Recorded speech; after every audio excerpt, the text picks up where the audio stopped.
May biglang sumulpot sa likuran sa bahay nila Dara. Sino siya? Yan ay sama-sama nating alamin mamaya mga kalingap. Pero bago ang lahat, suportahan po natin Kalingap Rab. Maraming salamat po.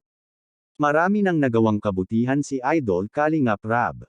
Unang-una ang Pabahay Kalingap Foundation na hanggang noon at ngayon patuloy pa ring tumutulong sa mga mahihirap lalo na sa mga walang bahay. Marami nang napabahayan ng Team Kalingap.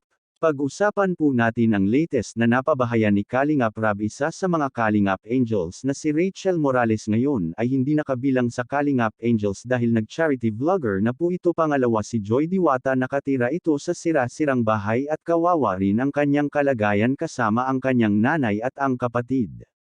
Ngayon masaya na sila Joy Diwata. Kasunod sana si Erica pero biglaan itong umatras at ayaw nang magpa-vlog kaya ang lahat ng pondo na pabahay ay binigay na lang kay Dara at Bea tulad ng COOS, isang organization ng Kalingap abroad na noon at ngayon laging tumutulong sa Kalingap Pabahay Foundation.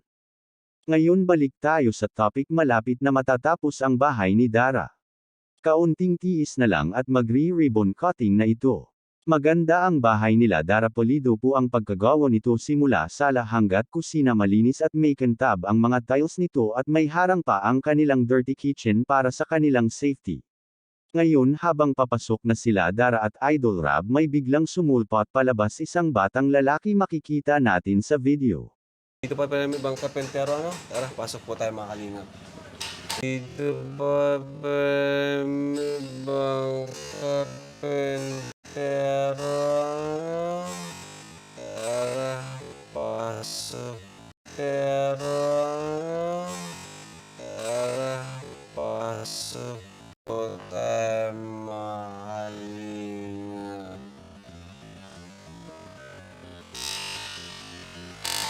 Dito pa pala may ibang karpentero, ano? Tara, pasok po tayo mga kalingap.